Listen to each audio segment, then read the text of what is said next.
औज़ुबिल्लाहिमिनश्शैतानिर्रजीम बिस्मिल्लाहिर्रहमानिर्रहीम। तमाम देखने और सुनने वालों को ज़ीशान अज़हर की जानिब से प्यार भरा सलाम।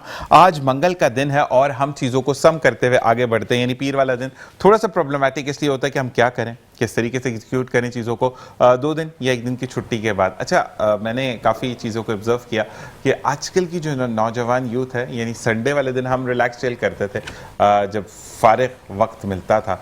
और 10 साल पहले की बात है, तब तक तो फारिग वक्त मिलता था। 10 साल से कंटिन्यू संडे को भी ऑफिस जाना होता है क्योंकि टीवी कर रहा हूँ तो इस वजह से हमें टाइम पूरा देना होता है। लेकिन लड़के जो ऑफ डे होते थे तो हम अपने ज़माने में ये कहते थे कि आज 10 साल पहले कि नहीं यार चिल माहौल है, नॉर्मल कपड़े पहने, मतलब संडे को भी बच्चे अप टू डेट होते हैं। That is a very good sign कि आप जो हैं वो अपनी पर्सनैलिटी का बड़ा ख्याल रखते हैं कि आपको well up and well groom रहना है और तमाम चीज़ें तमाम बातें करेंगे। आज हमारे साथ मौजूद है एक शख्सियत जिनका ताल्लुक उस घर से है जिससे मेरी शुरुआत हुई रेडियो पाकिस्तान से।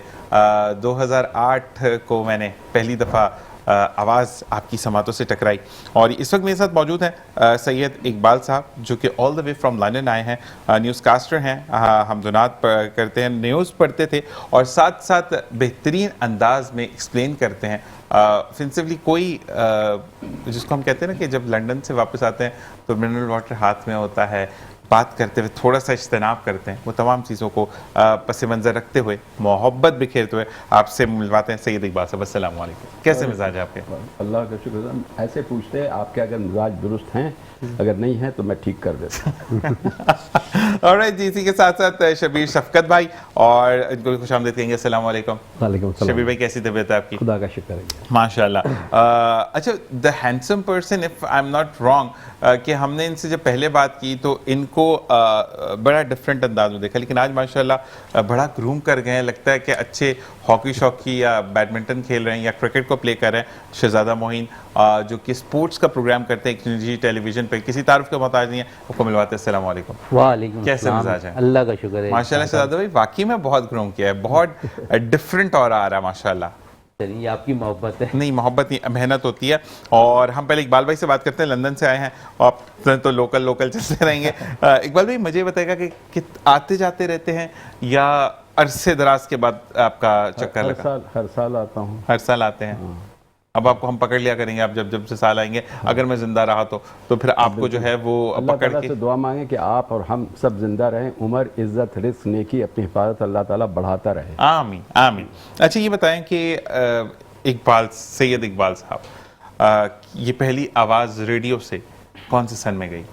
दिसंबर 1970 में सेंट्रल न्यूज़ ऑर्गेनाइजेशन, और अभी मैं आ रहा था, कमर अली अब्बासी रोड लिखा हुआ था, तो कमर अली अब्बासी साहब मरहूम ने और एक और हैं, नाम भूल गया, उन्होंने मेरा पहला ऑडिशन कराया था रेडियो पाकिस्तान में। ठीक है। उसके बाद सेंट्रल न्यूज़ ऑर्गेनाइजेशन की जानिब से हुआ तो 70 आदमियों में हम 2 आदमी सेलेक्ट हुए थे, एक मैं और एक और नाम मैं भूल गया, अब क्या तो नाम है, उन्होंने भुट्टो साहब का पहला इंटरव्यू लिया था लाड़काना में, जाके रिजवा कॉलोनी में रहते थे, सीनियर प्रोड्यूसर थे। अभी एकदम अचानक कोई मसला नहीं, कोई मसला नहीं इकबाल भाई, कोई मसला नहीं है।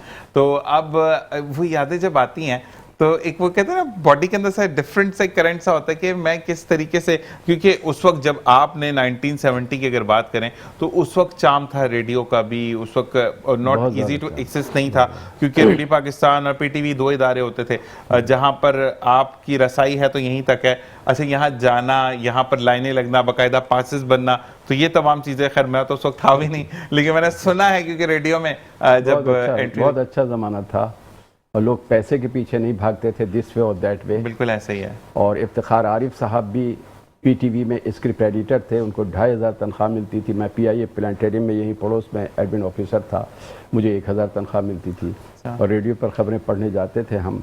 तो मैंने इफ्तिखार आरिफ भाई से कहा कि आप क्यों आते हैं, आपकी तो इतनी तनख्वाह है। तो उन्होंने 2 बातें कही थी कि इकबाल, मैं इसलिए आता हूँ कि रेडियो की रेंज लखनऊ और इंडिया तक है, वहाँ मेरे रिश्तेदार रहते हैं लखनऊ के रोड। अच्छा, माशाअल्लाह। दूसरे, मैंने 2000 हबीब बैंक से लोन लिया हुआ है, तो 200 रुपये मुझे 40 रुपये फ़ी न्यूज़ मिलते थे, तो वो मैं कटाता हूँ। ये शान थी, कोई रिश्वत की बात, कोई ऐसी बात हैंकी पैंकी नहीं था।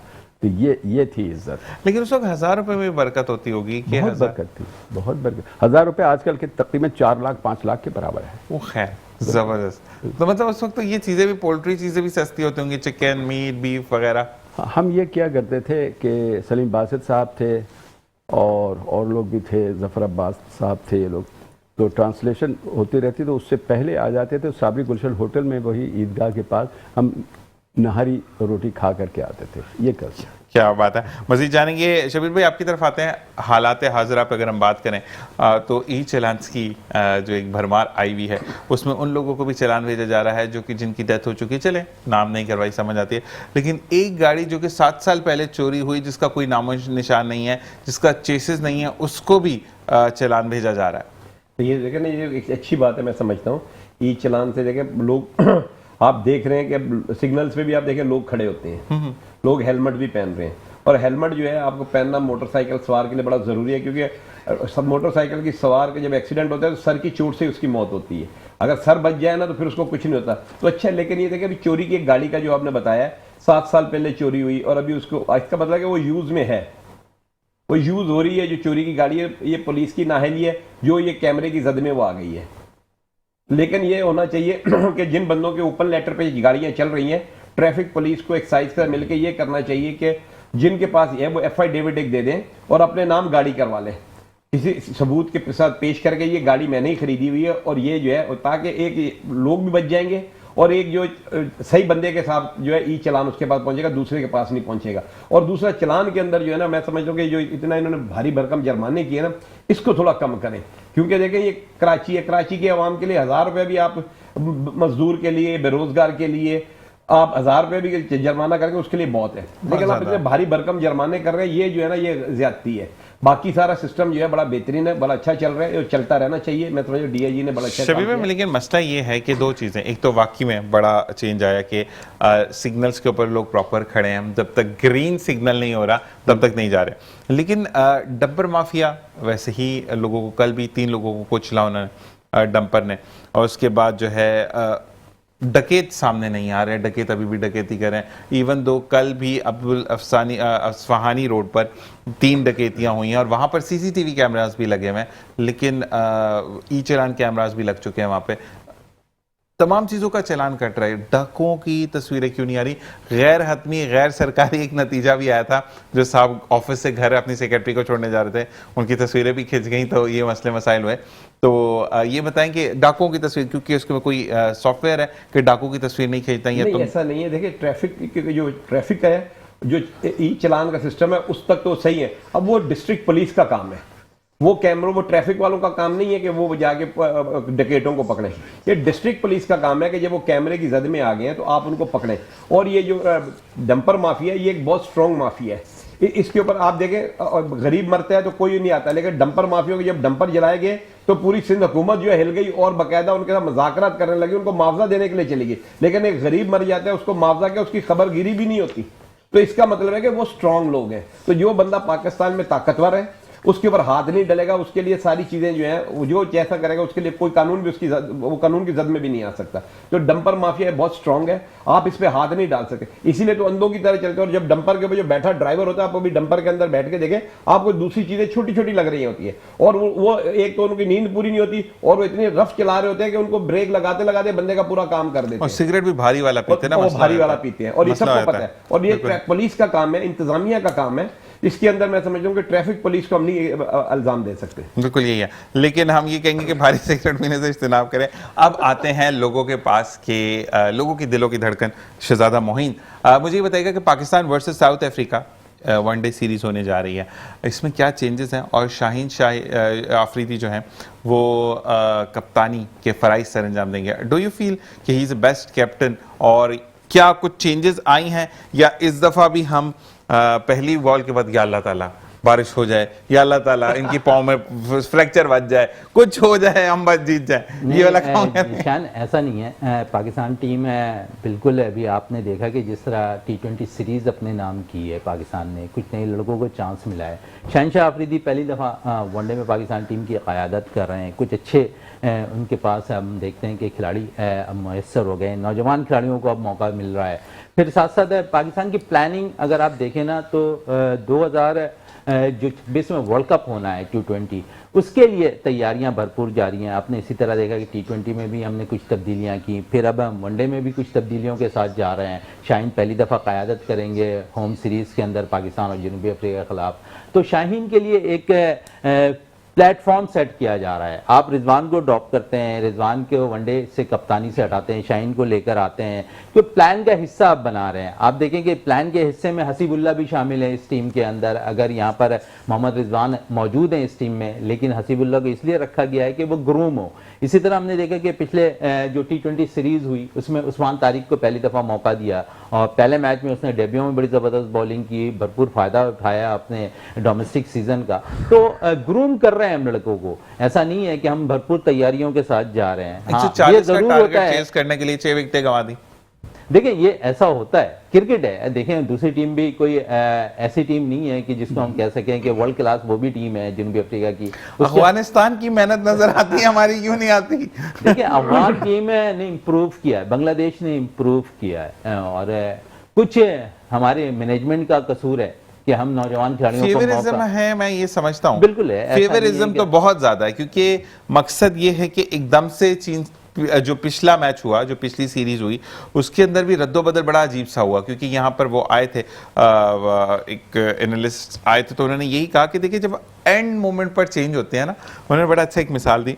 आप पेपर याद करके जाते हैं और एंड मोमेंट पर आपको पता चलता है कि पेपर सी आ रहा है, क्योंकि कोई बहुत बड़ा डिफरेंट डब्बा पेपर नहीं होता कि आउट ऑफ द कोर्स आ रहा है, लेकिन आप जहन से थोड़े से मफलूज हो जाते हैं। तो यही चीज़ है कि आपने एक पूरी सिनेरियो को कंप्लीट कर दिया और उसके बाद आपने कहा कि भाई ये बंदे ही नहीं है।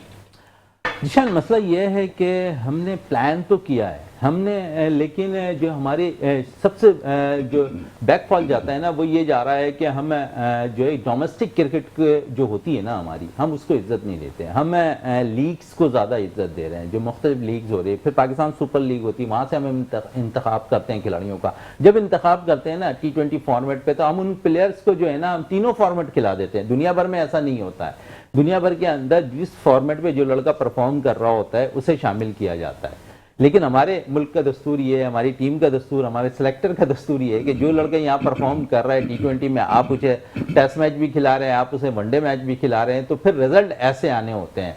अगर आप T20 फॉर्मेट के जो बैटर्स हैं या बॉलर्स हैं उनको आप मौका दे रहे हैं, आप उन्हें उठाकर टेस्ट मैचेस में खिलाएंगे तो रिजल्ट तो आपको डिफरेंट होगा। वो 4 ओवर्स में ज़्यादा फोकस है उसका, बजाय इसके कि वो 35-40 ओवर्स करे एक दिन के अंदर। तो ये फ़र्क आता है। अगर डोमेस्टिक क्रिकेटर को आप मौका देंगे तो यकीन आपने देखा डोमेस्टिक से आपने नुमान अली को, साजिद खान को आपने पिक किया, फिर अभी आसिफ आफरीदी को आपने पिक किया। ये वो प्लेयर्स हैं जो मैं इसलिए बता रहा हूं कि ये प्लेयर्स डोमेस्टिक में परफॉर्म कर आए। आपने एक खिलाड़ी के साथ अभी ज्यादती की हुई है, लेकिन उसने डेब्यू पे आके आपको सेंचुरी स्कोर की, डोमेस्टिक सीजन में सबसे ज्यादा रन किए। कामरान गुलाम की बात कर रहा हूँ, जो नैमुल बदल के तौर पर आए थे जब बाबर आजम को ड्रॉप किया गया था, और फिर जब वो टीम में आए तो उन्होंने डेब्यू पे सेंचुरी स्कोर की। आप फिर देखेंगे इन आउट का सिलसिला उसके साथ टीम में जारी है। तो ये चीजें अब खत्म होनी चाहिए। फिर डोमेस्टिक में उम्दा परफॉर्मेंस देने वो बॉलर्स को आप इज्जत नहीं दे रहे। टेस्ट मैचेस में अगर हम देखें तो खुर्रम शहजाद बड़ी जबरदस्त बॉलिंग करते हैं, लेकिन आपने उन्हें मौका नहीं दिया। मोहम्मद अब्बास इस वक्त डोमेस्टिक सीजन में सबसे ज्यादा विकेटें लेने वाले बॉलर हैं, आप उन्हें इज्जत नहीं दे रहे हैं। इसके साथ साथ अगर स्पिनर्स पे बात करूं तो सुफियान मुकीम, अभी आपने देखा सुफियान मुकीम को रखा गया, लेकिन सुफियान को हमने जो है T20 इस पे भी रखा, लेकिन आपने रिजर्व प्लेयर रखा। तो रिजर्व आपने नहीं करना है, आपने अगर किसी को प्लान का हिस्सा बनाया ना, उस प्लान के हिस्से में जो है आपने मौके देने हैं। जब आप मौका देंगे ना तो वो लड़का इंप्रूव जरूर करेगा। बिल्कुल ऐसा ही है, और हम मजीद भी जानेंगे। लेकिन सईद इकबाल साहब आपकी तरफ आते हैं। प्रेजेंटली रेडियो कर रहे हैं लंदन में? नहीं, रेडियो नहीं कर रहे हैं, बस मुख्तलिफ फंक्शंस होते हैं वो करता हूँ, और यूट्यूब वगैरह पर ग्रीन स्ट्रीट गुजरा, किल्फर्डेन गुजरा, वहाँ यूनिटी सॉन्ग सिंगर के हैसियत से मशहूर हूँ। इंसानियत का नगमा मैंने हाउस ऑफ लॉर्ड में, हाउस ऑफ कॉमन में गाया है, अपनी किताब में इंसानियत में लिखा है। और इंसान इंसान इंसान इंसान इंसान इंसान इंसान कुरान शरीफ में यही है। बाद में फिर हम मुसलमान हैं, ईसाई हैं या हिंदू हैं, हम इंसानियत से हटे चले जा रहे हैं। इसलिए इंसानियत की तबलीग में ज़्यादा करता हूँ, और कुरान शरीफ का तर्जुमा जो इंसान पर मबनी खुदा ने कुद्दूस ने फरमाया वो कहता हूँ लोगों से। सुभान अल्लाह। अच्छा इकबाल भाई, एक बात करेंगे फिर उसके बाद हम ब्रेक की तरफ जाएंगे कि हम बातें बड़ी करते हैं ना अपनी शख्सियत को निखारने के लिए कि मैं आपके कंधे पे रख के बंदूक चला रहा हूँ, देखिए आप मुझसे सीनियर है और ये रेडियो के बंदे नहीं है कंधा मेरा। तो नहीं, रेडियो वाला का कंधा बड़ा मजबूत होता है क्योंकि रेडियो में हम वो काम करते हैं जो कि कहते हैं ना तरबियत का हिस्सा थी। एक एक घंटा बगैर म्यूजिक के भी बोला हमने, बगैर ब्रेक के बोला, तो वो रेडियो ने सिखाया। लेकिन एक चीज़ कि हम अपनी बड़ाई बड़ी मारते हैं ना कि मैं इंसानी हमदर्दी का दर्द रखता हूँ, मैं इंसान की खिदमत करना चाहता हूँ, और जब कोई इंसान खिदमत के लिए आपके पास आता है तो सबसे पहले आप दरवाज़ा बंद करते हैं। फिर अगर आप कहीं ना कहीं सामने आ जाए तो दिमाग के ऊपर कोई 22-24 बल आ जाते हैं आपके, यानी आपके माथे पे। होता है, तो जो मगरूर होते हैं, जिनको पैसा हराम का आता है उनको, ये बिल्कुल ऐसे ही है। नहीं, और दूसरी बात ये है कि एक चीज़ ऐसी होती है कि फ़र्ज़ करें मैंने शब्बीर भाई ने आपसे मुझे मिलवाया और आपने कहा कि नहीं मैं ज़ीशान की तबीयत ख़राब है, टांग टूट गई है, कोई बीमारी है, मैं इसकी मदद करूंगा। फिर बीच में शब्बीर भाई उठ के नहीं ज़ीशान की मदद नहीं करनी है। तो मैं आपसे ही सवाल करूंगा कि मदद तो आपने करनी थी, शब्बीर ने तो नहीं करनी थी, शब्बीर भाई ने, ठीक है, आप उनके कहने पर क्यों पीछे हो रहे हैं? इनको पता होता है कि वो शख्स झूठ बोल रहा है। एक साहब ने कहा कि मैं गिर गया हूँ, कॉमेडियन था वो, मैं लंदन अभी गया 6 महीने पहले, तो पीर मोहम्मद शाह साहब से मेरी मुलाकात हुई, बात से बात निकलती है, रमज़ानों में वो आए हुए थे यहाँ रेडियो पाकिस्तान, नहीं रेडियो पाकिस्तान नहीं, जो ये शहजादे ने बनाया था गार्डन रोड पर, तो वहाँ भी सिंध पुलिस FM। हाँ, तो वहाँ वो जो बात हो रही थी ट्रैफिक की, तो उन्होंने मुझसे पूछा था कि ट्रैफिक कंट्रोल कैसे करें, तो मैंने अपनी किताब पेश की उनको, और मैंने कहा 2007 में मोहसिन इंसानियत किताब लिखी है रोमन इंग्लिश में, ताकि जो बच्चे कनाडा, अमेरिका या लंदन में पैदा हुए हैं वो रोमन इंग्लिश में बहुत कुछ अहादीस भी पढ़ सके। तो मैंने कहा इसमें मैंने ये भी लिखा है कि कराची की ट्रैफिक को आप कंट्रोल ऐसे कर सकते हैं कि अयूब खान के ज़माने में गवर्नर बंधा होता था कि 20 माइल की रफ्तार से कोई ट्रांसपोर्टर ज़्यादा चलाएगा तो फ़ौरन इंस्पेक्टर काजी थे कि आप पकड़ लेते थे, चालान करते थे। तो एक लाइन आप बना दीजिए मोटरसाइकिलों की, एक लाइन जो है ना सिर्फ प्राइवेट उसकी ये कर दें, और ना कोई रेस लगाए ना तेज चलाए, इसके ऊपर पाबंदी की गई। ये फ़कीर मोहम्मद साहब से मेरी, पीर मोहम्मद साहब से मेरी गुफ्तगू हुई थी। जबरदस्त। इकबाल साहब से पूछेंगे बुक क्यों नहीं लाए, या हम कहाँ से उसको पढ़ सकते? तमाम बुक लाए हैं, ले लीजिए, लेकर आए हैं, पक्की बात है, बिल्कुल तो इनके पास है। इनके पास है, ये छुपा लेता है, ये चीजें देता नहीं है, बताते हैं इसके बाद ब्रेक के बाद देखते रहिए मुस्कुराती स्वभावित ज़ीशान अज़हर। सुभान अल्लाह, माशाल्लाह, काशान काज़मी साहब, ज़बरदस्त अंदाज में आपने कलाम पढ़ा। और इसी के साथ साथ हम शब्बीर भाई की तरफ आते हैं। शब्बीर भाई, जब भी आका दो जहां सल्लल्लाहु अलैहि वसल्लम की बात आती है, रियासत मदीना की बात आती है, तो निज़ाम को बेहतर अंदाज में चलाने की बात जहन में गूंजती है कि हम उस दीन का हिस्सा हैं, उस नबी की उम्मत है जो कि एतदाल, मयाना रवी और यकसानियत पर बिलीव रखते थे और काम करते थे उस पर। यानी उनका मानना यह था कि हर इंसान सेम है, मज़हब वहाँ पर वो नहीं लेकर आते थे। तो मुझे ये बताइएगा कि अब जो कानून अमीर के लिए डिफरेंट और गरीब के लिए डिफरेंट क्यों है?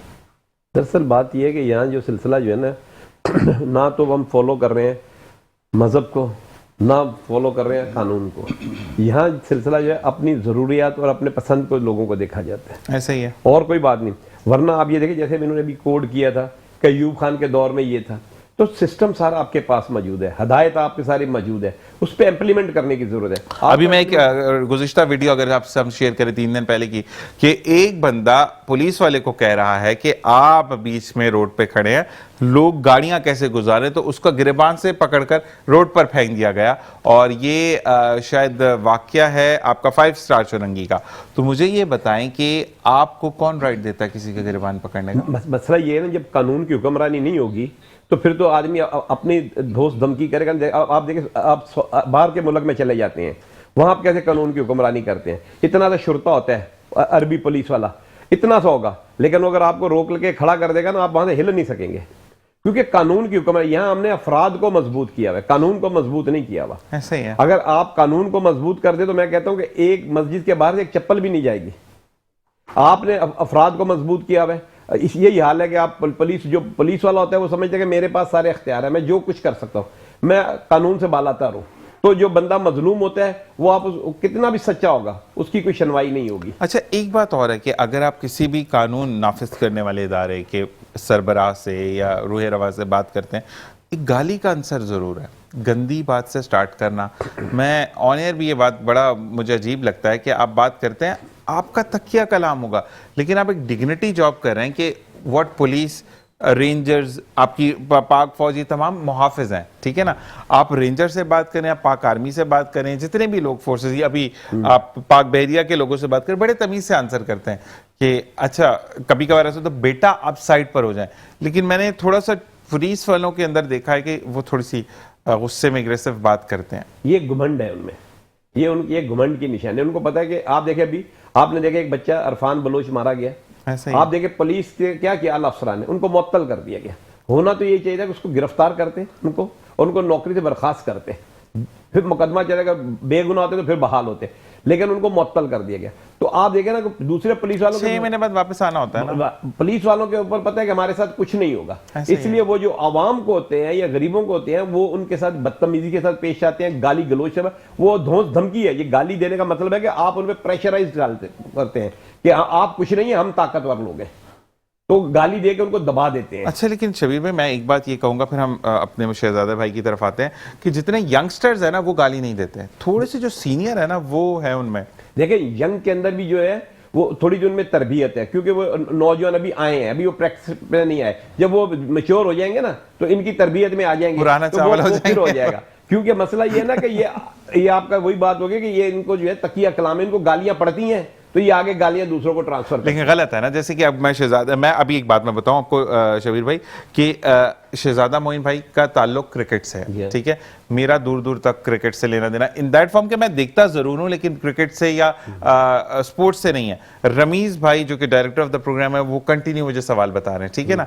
लेकिन सवाल बताने के बाद, क्योंकि शो रमीज भाई का है ना, मैं तो होस्ट हूं, उसमें अगर वो मुझे गाली देकर बोलेंगे डैश ये बोलो, तो मैं भी नहीं बोलूंगा, ठीक है। आपको अपने जूनियर्स के साथ भी प्यार मोहब्बत से बात करनी है, और यही जो हमारा वेस्ट है वो करूंगा। जी जी बात मुस्लिम सैयद किताब में भी ये देखिएगा, इन्ना रब्बी लसमी दुआ, बेशक मेरा रब दुआओं का सुनने वाला। ये मैं तबलीग सारी दुनिया में कर चुका हूँ, 23 ममालिक घूमा, हर जगह जो भी मिलता है, छोटा है बड़ा है, गरीब है या अमीर है या ब्रिगेडियर है, कर्नल है या पुलिस का है, उससे कहता हूँ कुरान शरीफ में ये लिखा हुआ है, इन्ना रब्बी लसमी दुआ, बेशक मेरा रब दुआओं का सुनने वाला है। लेकिन अगर हम गालियां बकेंगे और अगर हम झूठ बोलेंगे, लानतुल्लाह अलल काज़िबीन कुरान शरीफ में लिखा हुआ है, तो कज़्ब करने वालों पर मेरी लानत है, अल्लाह ताला फरमाते हैं। और गाली आप बकेंगे तो जुबान पाकीज़ा नहीं रही, फिर आप कहते हैं मेरी दुआ कबूल नहीं होती। तो इससे बचना चाहिए। ये बिल्कुल ऐसे एक बार से अब नेक्स्ट जगह आप जब जाएंगे साथ मिलके जाएंगे आप बताने के लिए, ठीक है भाई, ये डन कर रहा हूँ आपसे। शहजादा भाई मुझे ये बताइएगा कि अब जो टर्नओवर हमारे पाकिस्तान की तरफ नहीं आ रहा था, लेकिन अब स्पोर्ट्स को हम देख रहे हैं कि कराची और तमाम जगह का रुख करता है, आता तो है लेकिन लोगों के मसाइल बढ़ जाते हैं। आपका PSL की बात कर लें, कोई सीरीज कर लें, आपका पूरा हमारा ये कारसाज रोड ब्लॉक होता है, इसका नियमों बदल कुछ भी नहीं है। देखिए नेमल बना ये आपका सेंट्रल है, अगर यहाँ पर शायकीन नहीं आएंगे तो कहाँ जाएंगे। अगर आप ये बहरिया की तरफ लेके जाते हैं या किसी और भी जगह पे लेकर जाते हैं तो इतना आसान नहीं होता है ट्रैवल करना यहाँ पर शायकीन क्रिकेट का। मैं क्रिकेट की बात कर रहा हूँ, दीगर खेलों पे आप देख लें। सबसे बड़ी खुशी की बात यह है कि इस वक्त अब आप देखेंगे पूरा शहर सज रहा है, और इम्पॉर्टेंट चीज़ ये है कि 18 साल के बाद सिंध गेम्स नेशनल गेम्स हमें मिल रहा है, 35वें नेशनल गेम्स हमारे शहर में हो रहे हैं। लेकिन हम देख कराची जो हमारा ये आपका स्टेडियम है, इसी के अंदर क्यों नहीं हम एक 5 स्टार होटल बना देते हैं? देखिए प्लान का हिस्सा है, ऐसा नहीं है PCB ने प्लान का हिस्सा नहीं बनाया। 23,035 की बात नहीं कर रहा ना मैं। नहीं बिल्कुल करंटली है ये। देखें जिस तरह पाकिस्तान क्रिकेट बोर्ड के चेयरमैन मोहसिन नकवी काम कर रहे हैं, आप खिलाफ नहीं कर सकते उनके काम के मामलात में। आपने देखा जिस तरह हम करते भी नहीं, सुनता कौन है?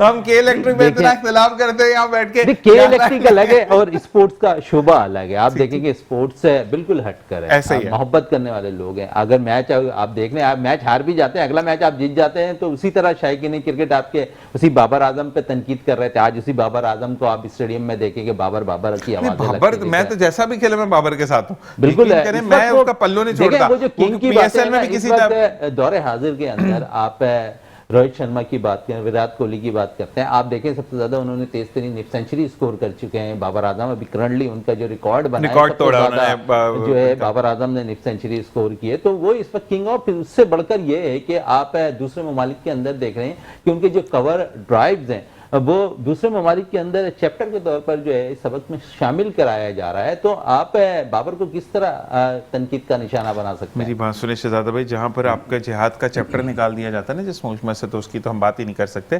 प्रॉब्लम यहाँ पर यह है कि जैसे लाहौर को बहुत अच्छा डिज़ाइन किया, अच्छा लाहौर की सड़कें भी बड़ी अच्छी डिज़ाइन हो गई है ना, तो हमें ये चीज़ें कराची में भी इम्प्लीमेंट करनी पड़ेंगी। लेकिन ये मैंने एक बड़ा अच्छा मीम सुना था। आप ये देखें ना, 17 साल के बाद आज पाकिस्तान जनूबी अफ्रीका के दरमियान फैसलाबाद की स्टेडियम में मैच होगा, तो अब शहरों में बढ़ते जा रहे हैं मैचेस। आप देखें कि PSL के मैचेस अब हो सकता है कि फैसलाबाद में भी मुनक्किद हो, तो अब शहरों में जितने बढ़ते जाएंगे आपके मैचेस कम होते जाएंगे। अब शहर कायद को देखें, पिछले जो पाकिस्तान सुपर लीग हुआ, यहाँ आपको मैचेस थोड़े से कम मिले। अब डिस्ट्रीब्यूट हो रहे हैं पूरे पाकिस्तान के अंदर। हमारे पास 2 वेन्यू थे, जब हम दुबई से यहाँ पर वापस आए तो 2 वेन्यू थे हमारे पास, और अब ये वेन्यू बढ़ गए। ठीक है जी, कलाम की तरफ जाएंगे और उसके साथ ही हम ब्रेक पर चले जाएंगे। काशान, मैं आपसे दोबारा चाहूँगा कि आप हमें कलाम सुनाएं, और इसी के साथ साथ हम ब्रेक की तरफ जाएंगे और फिर ब्रेक से वापस आएंगे, मज़ीद बात करेंगे। माइक में पढ़िएगा बिस्मिल्लाहिर्रहमानिर्रहीम। Welcome back. एक बार फिर आपको बताते चलें कि इस वक्त कैमरे पर फ़राइज़ सरंजाम दे रहे हैं हमारे बट साहब। PCR में मौजूद हैं रमीज़ खान, आदिल भाई, हमारे बासित भाई, खुरम भाई, इरफान भाई और आसिफ भाई। ये वो लोग हैं जिनकी वजह से प्रोग्राम एयर होता है और हम यहाँ सुकून से बैठकर काम कर रहे होते हैं। शबीर भाई आपकी तरफ आएंगे। वैसे टीम ना हो तो काम नहीं होता ना, बेशक। और ये चीज़ कहते हैं कि शबीर भाई को आज बड़े खींच खांच के अंदर बुलवाया, बड़े बिजी आदमी है। तो मुझे ये बताएं शबीर भाई कि अब अगर कुछ इम्प्लीमेंटेशंस होती हैं उसके खिलाफ भी बड़ी बातें होती हैं। वाकई में हमने ई-चलान के बारे में बड़ी फजूल सी चीज़ें भी सुनी, एहतजाज होगा, ये करेंगे। अब कुछ लोग ये कह रहे हैं कि कल की एक पोस्ट में पढ़ा था, बड़ी स्टूपिड सी पोस्ट थी, कि अब मैं ये कराची के कोई नई पार्टी आ रही है तो वो ऐलान करिए कि मैं कराची वालों से रिक्वेस्ट करता हूँ कि अपने नंबर प्लेट से उतार दे जब तक अब रोड सही नहीं होते। तो ये कौन सी तरकीब है? मतलब मैं समझता हूँ जो ये पार्टी ये कह रही है, इसके सारे बंदों को पहले गिरफ्तार करना चाहिए। ऐसे ही उन पे नंबर प्लेटें लगाएं। ये कानून की खिलाफ वर्जी करवाना चाह रहे हैं, ये लोगों को बागियाना सोच दे रहे हैं। क्योंकि एक जब सिलसिला है, बाद लोग कहते हैं जी रोड टूटे हुए हैं तो आप ये ई-चलान का रोड टूटने से क्या वास्ता, मुझे बताएं। ई-चलान तो वो बदतमीजी आप करने पे या वायलेंस करने पे। देखिए ना, ई-चलान से आप ये देखें, मैं आपको बताऊं, यकीन करें, आप जाके देखें, अब ट्रैफिक सिग्नल के ऊपर लोग खड़े होते हैं, वरना क्या होता है कि निकलते थे दूसरी तरफ से एक्सीडेंट भी हो जाएगा, लोग मर रहे हैं। अब आप देखिए एक्सीडेंट की शरह देखिए, अभी सिर्फ डंपर के केस ज्यादा चल रहे हैं। तो ये देखिए हेलमेट लोग पहन रहे हैं। ई-चलान का जो है उससे जोड़ना कि ये जब तक ये रोड नहीं बनेंगे तो ये नहीं होगा। ई-चलान से इससे क्या वास्ता है? क्योंकि उनके पास कोई इशू कोई नहीं है उन जमातों के पास, तो इसीलिए वो कोई ना कोई इशू क्रिएट करते हैं ताकि हम जो पब्लिक के अंदर रहें। वे लेना बैठे हैं बड़े हुनरमंद पाकिस्तानी, वो कहते हैं कुछ ना कुछ तो करना है। बलूचिस्तान की अगर हम बात करें तो सूरत हाल मौजूदा बेहतर है? नहीं, बेहतर तो नहीं है, लेकिन मतलब कि गवर्नमेंट ने कंट्रोल किया हुआ है, लेकिन बेहतर तो हम नहीं कह सकते, क्योंकि आपको पता है आए दिन कुछ ना कुछ तो होता ही है वहां पे। क्योंकि जिस तरह के लोग अफगानिस्तान के थ्रू जो है वो उसको रिमोट तो किया जा रहा है, ये तो बात है। ये तो देख, हमने जिनके साथ नेकी की है उसकी हमने कीमत अदा की है। देखे ना, हजरत अली की कौल है कि जिसके साथ नेकी करो उसके शर से बचो। तो आप ये देखें ना कि इनके साथ हमने नेकी की, जब इनको कोई नहीं संभाल रहा था हम लोगों ने इनको संभाला, और आज हमें उससे इसका सिला क्या मिल रहा है? हमारी ममता जरा ज्यादा चढ़ती है, पता नहीं क्यों। मसला ये देखे, दुनिया के अंदर जितने भी इस्लामी मुल्क हैं वो कभी भी ऐसा नहीं करते। देखे, जब बर्मान में काम हुआ तो बांग्लादेश ने अपनी सरहदें बंद कर ली। जब फलस्तीन के ऊपर हुआ तो आपने देखा सऊदी और दूसरों ने बॉर्डर ने कहा हम आपकी वहां मदद करेंगे, अपने मुल्क में नहीं लाएंगे। लेकिन हम जो है ना, ज्यादा जो है ना, हम आगे चले जाते हैं, हम सबसे बड़े ठेकेदार बन जाते हैं। हम कहते हैं नहीं, ये आ जाए हमारे मुल्क में आ जाए। हम ये दूसरों की तरह नहीं करते, दूसरे भी तो इस्लामी मुल्क हैं, लेकिन सबसे ज्यादा हम शोर करते हैं और उसका खमियाजा भी हम ही भुगतते हैं। पाकिस्तान में अपनी ममता क्यों? बस मेरा ख्याल है ये ममता का जो है ना ज्यादा ही इसके, क्योंकि हमने वो मुल्कों की जहां ममता वहां डैश डैश, मैं ब्रांडिंग नहीं करता, वो घी वाला ममता वहां पाकिस्तान, ये होना चाहिए, जहां ममता वहां पाकिस्तान। तो आज ये कि उसकी हम कीमत अदा कर रहे हैं, ये चीज तो है। अच्छा, हर तरफ खौफ। आज देखिए सिक्योरिटी का आप निजाम देख रहे हैं ना, आप देख रहे हैं एक्सपो में हो रहा है, कल भी आपने देखा लोगों को कितनी तकलीफ हो रही है। अगर यहाँ निजाम बेहतर होता, खौफ ना होता, तो लोग बगैर सिक्योरिटी के, आप देखें पहले जलसे जुलूस होते थे, यहाँ आप देखें मुहर्रम के जुलूस होते थे, कोई बॉक्स सिक्योरिटी नहीं होती थी, आप रोड पार करके जुलूस के अंदर शामिल हो जाए, कुछ होता था। मैं एक बात बोलूंगा यहाँ पे शबीर भाई कि अपना जलसे जुलूसों के अंदर भी इसलिए सिक्योरिटी दी जाती कि नेगेटिव इम्पैक्ट जो है ना वो हावी होने की कोशिश करते। देखिए, जब सिक्योरिटी नहीं दी थी तो हमारे ही सहाफी का बेटा शहीद हुआ बॉम्ब ब्लास्ट में, वो भी मुहर्रमुल हराम का ही जुलूस था ना। तो ये चीज़ है कि हमें सिक्योरिटी देनी है। वो कहते हैं ना कि प्रिकॉशन इज बेटर दिन वो जो क्योर होता है। तो मसला ये है कि हम प्रिकॉशंस पहले लेते हैं हमारी वाकई में आवाम, क्योंकि मैं अपने यहाँ पर जवानों के लिए भी कहता हूँ, जितने जवान तैनात है, वो ट्रैफिक पुलिस है, वो सिटी वार्डन्स हैं, वो हमारे कराची सिंध पुलिस है, हमारी इस वक्त वो रेंजर्स है, आर्मी है, ये हमारी पाक नेवी है, तमाम लोग अल्लाह ताला इनको अपने हिफ्ज़ ईमान में रखकर ये खैर से इवेंट जो आज दूसरा दिन है ये मुकम्मल हो जाए। आपकी तरफ आते इकबाल भाई, मुझे ये बताइएगा कि आप वेट इतना ही लेकर आए थे या कराची की रोडों ने थोड़ा सा कमजोर कर दिया आपको? असल बात यह है, पहले तो इनका तारुफ कराना चाहिए था आपको कि सियासत पर जो गुफ्तगू कर रहे हैं किस पार्टी से इनका ताल्लुक है, ताकि मैं तो सोशल वर्कर हूँ। ये सोशल वर्कर हैं आप सिर्फ। अच्छा, कहना यह है कि मैं काफ़ी इनकी बातें सुन कर काफ़ी मैं कंफ्यूज हो गया, वरना कुछ बातें मैं करना मैं ऊबर टैक्सी पे भी आता जाता रहता हूँ तो उससे बातचीत होती रहती है। तो कल वो एक टैक्सी वाला था, उससे बात हुई, उसने कहा कि देखिए जब इमारत बनती है तो पहले न्यू जो है वो मजबूत होती है फिर इमारत, तो इसीलिए रोड पहले बनाना चाहिए था और इनको रोड नहीं बनाया। एक सियासी लीडर ने कल ये बयान दिया कि नवाब शाह में हैदराबाद में और वहाँ आप ई चालान नहीं कर रहे हैं, यहाँ क्यों कर रहे हैं, तो वहाँ भी करें। तो एक बात है, उन्होंने ये बात कही, ये तो फुप्पो वाली बात होगी ना, इधर भी करें उधर भी करें। हाँ, मतलब वो काम खराब होता है बस। और बात ये है, मेरे भाई के नात में ऐसी पढ़ता हूँ जिसमें नसीहत हो। मसलन ये अभी इन्होंने हैदर साहब ने जो पढ़ी, बड़ी अच्छी प्यारी नात पढ़ी माशाल्लाह, सैयद नासिर जहाँ, असद जहाँ, ये लोग सब इन लोगों के साथ मैं नातें पढ़ चुका हूँ और काफ़ी अच्छे ताल्लुकात रहे। असद वो नासिर जहाँ मरहूम से असद जहाँ तो खैर जानते हैं। तो मैं एक शेर पढ़ देता हूँ। न कोई अमल है सुनाने के काबिल, न मुँह है तुम्हारे दिखाने के काबिल, लगाते हैं उसको भी सीने से आका, जो होता नहीं मुँह लगाने के काबिल, जो होता नहीं मुँह लगाने के काबिल। तो चलता रहता हूँ टैक्सी पे, टैक्सी वाले से भी कहता हूँ कि देखो क्या बात है, हुजूर अकरम सल्लल्लाहु अलैहि वसल्लम गरीब अमीर सबको मुँह लगाते थे, और हम लोग जब शादी ब्याह बच्चों की होती है तो कोशिश करते हैं कि शरफाबाद से और डिफेंस से बुलाएं, कोरंगी कोरंगी लांढी से नहीं बुलाएं। दूसरे ये रह गए निज़ाम की बात जो कह रहे थे, इम्प्लीमेंटेशन ऑफ लॉ अपनी जगह इम्प्लीमेंट हम नहीं करते। तो या तो मेरी तजवीज़ ये है, मैंने कई मरतबा अपने फेसबुक पर लिखा है, सैयद इकबाल न्यूज़कास्टर, कि army is the best. Army को बुरा कहते हैं सब लोग, पूरी आर्मी नहीं, पूरी आर्मी कभी बुरा नहीं थी माशाल्लाह। 3 गए, अयूब खां का, जिया का, और उन तीनों माशाल्लाह में आप देखिएगा कि इतना ना लोन लिया गया, लोग बिल्कुल सही रहते थे। या तो माशाल्लाह या आप कुरान शरीफ का कानून नाफिज कर दे या चाइना के जैसे 300 आदमियों को मार दे, आप देखिए सब ठीक हो। बिल्कुल वो चाइना ने भी करना, मैंने करम बंदों को मारा। अच्छा इकबाल साहब, आपके जवाब मैं भी एक चीज देता रहूंगा, देते हुए हम शहजाद मईन की तरफ आते हैं कि हम डिफेंस से इसलिए बुलाते हैं कि वो चाहे 100 रुपए दे, लेकिन तगड़ा लिफाफा आएगा। लिफाफा तगड़ा होता है, बीच में 100 रुपए ही होता है। जी मोइन भाई, पैसे की बात जो आपने कही, तो वो आदमी जो आप कहते हैं, वो आदमी कह देता है कि यार उसको नहीं देना, उसको पता होता है कि ये आदमी झूठ बोल रहा है।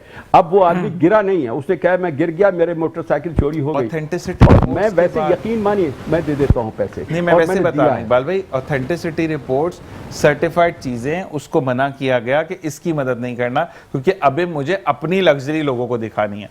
तो ये चीज मैं आपसे डिस्कस कर रहा हूं कि शहजादा भाई आपकी तरफ आते हैं। मुझे ये बताएं कि अब जो सीरीज शुरू होगी तो उसकी जो प्री बुकिंग्स हैं क्या है तमाम लोगों के? एक जानने वाले ने भी पूछा है कि अब अगर सीरीज होती है तो वो कहाँ पर स्केड्यूल होगी, और क्या कराची में भी है मैचेस? देखिए कराची में तो इस वक्त कोई मैचेस नहीं है, ठीक है। और बेसिकली वजह है कि अभी दोबारा तामीराती काम शुरू हो जाना है बैंक क्रिकेट स्टेडियम कराची का। तो क्या दरख्त लगा रहे हैं वहाँ पे? अभी तो काम हुआ था पीछे, अब क्या दरख्त लगा रहे हैं? कुछ काम रुक गए थे। अच्छा। और अब वो दोबारा जो है दिसंबर से स्टार्ट हो जाएंगे, क्योंकि अभी वेटरन्स वर्ल्ड कप स्टार्ट हो जाएगा। तो इसके बेस पे जो है हम नेशनल बैंक क्रिकेट स्टेडियम पे भी कुछ मैचेस हैं, तो उसके बाद उस पर तामीराती काम है। फिर पाकिस्तान सुपर लीग होंगी तो उसमें कुछ मैचेस है। शायद हो सकता है कि इस दफ़ा कराची को मैचेस बहुत कम मिले, हो सकता ना भी मिले, लेकिन उम्मीद यही है कि रमजान करीम में हो तो अच्छा ना मिले, वो अफ्तारी ट्रांसमिशन में जाने में मुश्किल। चलें वो तो बात की बात है, लेकिन खुशी इस चीज़ की है कि अब पूरे पाकिस्तान में जितने ग्राउंड्स हैं ना उस पर काम भी हो रहा है और फिर उन पे मैचेस भी हो रहे हैं। जिस तरह मैंने अभी इधर कबल भी कहा कि 17 साल के बाद आज फैसलाबाद क्रिकेट स्टेडियम में मैच है, तो खुशी की बात है ना कि 17 साल के बाद किसी स्टेडियम को फिर मेज़बानी मिल रही है। ऐसे ही है। इससे कबल मेरा ख्याल में 2008 में जो है यहाँ पर बांग्लादेश के खिलाफ पाकिस्तान ने मैच खेला था, और उसके बाद अब जनूबी अफ्रीका के खिलाफ पाकिस्तान टीम मैच खेल रही होगी। तो ये चीज़ें हमें कौन करनी चाहिए, क्योंकि अब जब शहरों में फैलेगी ना क्रिकेट, तो तमाम जो गिले शिकवे हैं ना शायकीन क्रिकेट के, कि सिर्फ कराची वाले नहीं, दीगर शहरों को भी मैचेस मिल अच्छा, रहा है। कितना बड़ा चैलेंज होगा कि शाहीन आफरीदी कप्तानी कर रहे हैं, देखिए इतने चैलेंज तो अरसे पाकिस्तान में इस बाद वक्त- वो सीरीज पाकिस्तान आ रही करते के बाद, और फिर फैसलाबाद में मैच है। देखिए शाहीन इससे कबल भी पाकिस्तान T20 टीम की कप्तानी कर चुके हैं। फिर असल में दुनिया भर के अंदर जितने कप्तान तब्दील नहीं किए जाते ना, इतने पाकिस्तान में तब्दील किए जाते हैं। मैं भी ये उसका कहने वाला था फर्क कि ये आ रहा वनडे है। बिल्कुल डिफरेंट है, T20 बिल्कुल डिफरेंट है। तो T20 में हम सिक्का चलाने की कोशिश करें, या वाकई में शाहीन जो है वो अहल हैं कि वनडे को वो लीड करें? देखिए वनडे क्रिकेट के अंदर अभी शाहीन को मैं समझता हूँ कि थोड़ा सा और मजीद टाइम देना था। और सिक्के नहीं, की और जो बात, सिक्का उछालने वाली बात है नहीं, तो कि कॉइन हेड है या टेल है वो तो मसला नहीं है। देखिए शाहीन से बेहतर मैं समझता था कि मोहम्मद रिजवान ही थे, लेकिन थोड़ी से प्लान पाकिस्तान क्रिकेट बोर्ड ने रखा है और उसके मुताबिक इन्होंने जो है अभी शाहीन को कप्तान बनाया है। क्योंकि मोहम्मद रिजवान की वनडे क्रिकेट के अंदर अगर हम देखें तो परफॉर्मेंस तो अच्छी है, लेकिन एज ए कैप्टन शायद वो अच्छा परफॉर्म नहीं कर पा रहे, सही। जिसकी बिना पर अब है क्योंकि कप्तान तब्दील हमने देखा कि T20 भी कप्तानी चेंज की गई, फिर हम वनडे में भी अब कप्तान चेंज कर कर आ रहे हैं। फिर बातें बहुत हो रही थी कि शायद अल्लाह करे टेस्ट तो टीम झंडा के भी गाड़ दें, कप्तान वरना चेंज कर T20 में दिए भी जाएं। तो अब है टेस्ट के लिए तो देखें अभी थोड़ा सा वक्त है, क्योंकि श्रीलंका के खिलाफ हमने होम सीरीज खेलनी है, उसके बाद ट्राई नेशन सीरीज है। तो बहुत सी चीज़ें अभी प्लान का हिस्सा हैं, क्योंकि इस सीरीज़ के बाद फ़ौरन हमने ट्राई नेशन सीरीज़ पे चला जाना है, जहाँ पर जिम्बाब्वे की टीम है, श्रीलंका की टीम है, तो उसके खिलाफ हमने ट्राई नेशन सीरीज़ खेलनी है। पाकिस्तान में असल में अब प्लान, क्योंकि अब पाकिस्तानी क्रिकेट बोर्ड ने 50 से 60 लड़कों का एक प्लान बना लिया है कि हमने इन प्लेयर्स को मौका देना है। अब उस प्लान के हिस्से में जो भी क्रिकेटर्स आता जा रहा है उन्हें हम मौका दे रहे हैं। अभी आप देखें कि अब्दुल समद एक अच्छा प्लेयर हमारे पास निकल कर आया, न्यूजीलैंड ने हमने मौका दिया, होम सीरीज अभी जो T20 भी उसमें डगआउट पे वो बैठे हुए थे। तो हमारे पास प्लान में अब बहुत से ऐसे लड़के आए। फैसल अकरम, आप देखें कि इस सीरीज में अभी आज वनडे स्टार्ट हो रहा है, तो फैसल अकरम को एक नौजवान स्पिनर है, बड़ी ज़बरदस्त जो है बॉलिंग भी करता है। डोमेस्टिक सीजन भी कायद आज़म ट्रॉफी में भी उसने बड़ी ज़बरदस्त बॉलिंग की। अब देखते हैं क्या है, पाकिस्तानी सेलेक्टर्स या पाकिस्तानी कप्तान आज जो मैच हो रहा है उसमें मौका देते हैं या नहीं देते हैं, लेकिन प्लान का हिस्सा जरूर है नौजवान खिलाड़ी। अब क्या कहेंगे शबीर भाई, मैच देखते हैं? जी हाँ। क्योंकि अब टेस्ट क्रिकेट सीरीज हो गई, अगर हमारे तो बोलेंगे मुझे तो डेंगू का टेस्ट कराना था। वनडे जो है सीरीज है, तो उसमें हम ये भी कह सकते हैं कि हार गए तो बोलेंगे हमारे तो डेंगू का टेस्ट था, मतलब मैच खेलने चला गया। तो ये बताएं कि क्या उम्मीदें हैं अपनी टीम से आपको? भाजी पाकिस्तान की टीम तो बेहतर अब दे, लेकिन मसला ये है ना कि जहाँ थोड़ा सा ये आपस में जो टकराते हैं फिर थोड़ा सा हो जाता है। बाकी ये पाकिस्तान की टीम आप देखो वर्ल्ड क्लास है, मानते हैं सारे। नहीं, नस्बो ज़ब्त में और तो है, मेहनत जो भी करते इंडिया हैं। वालों ने भी हरकत की थी, हाथ नहीं मिलाया, फिर ट्रॉफी नहीं ली, उसमें हमारे वाले हार के भी, हम तो हारने के जज्बात से हैं, तो मकसद ये है कि वो हार के भी हम जो है वो मिलने जरूर जाते हैं। बिल्कुल, ये स्पोर्ट्समैन स्पिरिट हमारी टीम बिल्कुल के है, अंदर ये है, ये बिल्कुल अखलाक का दामन हम नहीं छोड़ते। बिल्कुल, और तहजीब के साथ बात करते हैं, ये हमारी वाकई में रूट्स में है, हमारी जड़ों में है।